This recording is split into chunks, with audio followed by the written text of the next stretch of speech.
Di sini pernah ada yang baca buku The Secret nggak sih, yang ditulis sama Rhonda Byrne ya? Rhonda Byrne gitu ya, Rhonda Byrne.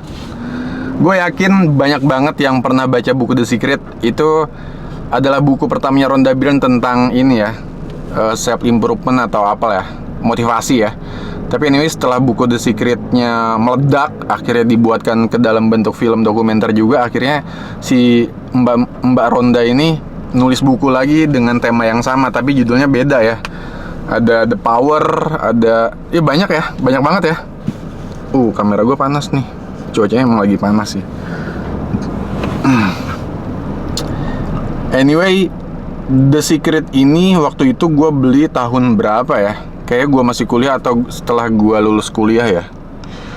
Itu tuh apa ya, efeknya gila banget sama diri gue sendiri, sama diri gue pribadi. Karena kalau buat lu ya, yang udah pernah ngebaca buku The Secret, buat lu yang udah pernah ngebaca buku The Secret, lu pasti tahu bahwa buku ini benar-benar ngeyakinin diri lu bahwa semua orang, termasuk lu sebagai pembaca, termasuk gue sebagai pembaca buku The Secret dulu,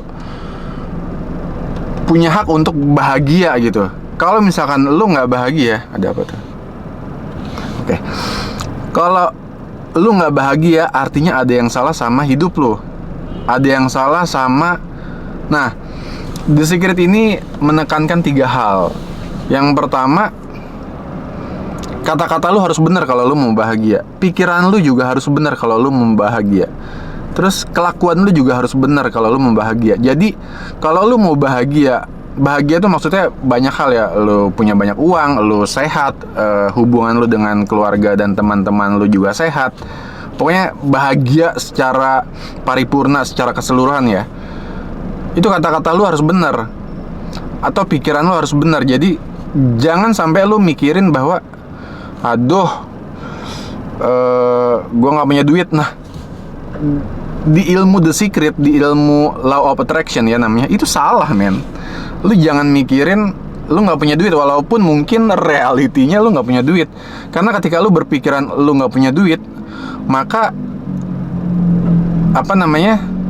step selanjutnya, universe gitu ya bahasanya The Secret, akan membuat lo gak pernah punya duit gitu. Jadi fake it until make it gitu ya, kalau nggak salah ya bahasa Inggrisnya. Jadi walaupun lo nggak punya duit gitu ya, kita ngomongin duit dulu nih. Walaupun lo nggak punya duit, tapi otak lo, perasaan lo, jangan punya perasaan atau punya pemikiran lo nggak punya duit walaupun nggak punya duit nih. Jangan ribet ya, ini ribet juga ya. Jadi walaupun lo nggak punya duit, pikiran lo harus selalu positif bahwa lo punya duit gitu. Sampai akhirnya ya lo berpura-pura lu lagi punya uang banyak walaupun dompet lu kosong gitu, atau cuman 2.000-an doang. Tapi lu berpura-pura aja untuk supaya lu happy. Lu berpura-pura bahwa lu punya uang banyak, sampai akhirnya universe, alam semesta akan membuat lo punya uang banyak gitu. Gila, waktu itu tuh gila banget menurut gue. Tapi anyway, itu ada benernya juga. Bukan ada benernya, itu benar juga. Maksudnya di agama kita pun, agama gua pun, agama Islam mengajarkan hal seperti itu ya. Kita tidak boleh berpikiran negatif. Kita tidak boleh takut kita tidak akan makan, atau kita tidak boleh takut kita tidak akan punya ini itu gitu. Cuman pendekatannya The Secret ini aja kali ya, masuk ke anak-anak muda ya waktu itu ya, termasuk gua kan. Karena ternyata di agama Islam pun diajarkan seperti itu gitu. Ketika lu nggak punya apa-apa, sebenarnya lu punya apa-apa, cuman lu belum melihat aja hal yang bakal lu dapatkan gitu sih. The Secret tuh gila sih. Sampai akhirnya bahkan gue sampai cerita gitu ke bokap nyokap gue waktu itu, Pak, ini ada ada ilmu baru nih. Padahal bukan ilmu baru sebenarnya. Buat orang tua kita itu bukan ilmu baru ya, karena memang orang tua kita pasti udah tahu banyak ya tentang hal seperti itu ya, tentang berpikir positif, tentang melakukan hal-hal positif kayak gitu-gitu ya. Cuman waktu itu karena gue baru lulus kuliah, terus nemuin buku yang menurut gue nih bukunya gold banget ya. Efeknya gila gitu. Bahkan bukunya lumayan tebel lah ya, segini ya. Tapi bukunya kecil gitu, nggak yang sebesar buku pada umumnya.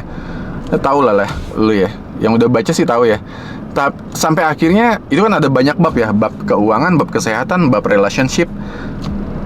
Gue sampai mengikuti plek-plekan gitu apa yang disuruh sama buku itu gitu. Kayak misalkan tulislah hal-hal yang membuat kamu bahagia setiap hari. Gue melakukan hal itu. Terus juga apa namanya, berterima kasihlah pada diri sendiri. Pokoknya banyak hal yang gue lakukan, yang gue ikuti apa-apa yang ditulis dalam buku tersebut, dalam buku The Secret. Itu keren banget sih menurut gue ya. Keren banget sih, tapi efeknya emang bagus juga gitu. Lu jadi nggak yang murung atau lu nggak punya pikiran yang negatif ya. Ketika lu diserang sama pikiran negatif karena lu ingat bahwa lu tidak boleh berpikiran negatif, akhirnya lu membuang pikiran negatif itu untuk menggantinya dengan pikiran yang positif. Keren banget sih.